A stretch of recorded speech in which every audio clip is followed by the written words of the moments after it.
হ্যাঁ গো বর্মশাই, তুমি এখানে দাঁড়িয়ে দাঁড়িয়ে কী দেখছো? চলো আমার বর্মশাই কী দেখছে একবার দেখে নি। এই দেখো ও মরেছে, কত পরিমাণে ভিড়! জাস্ট ভিড়টা তোমরা দেখলে?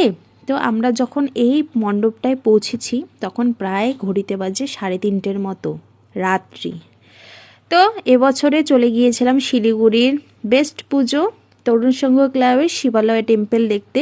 দূর দূরান্ত থেকে এই মণ্ডপটি দেখতে ভিজিট করতে চলে এসেছে প্রচুর লোক।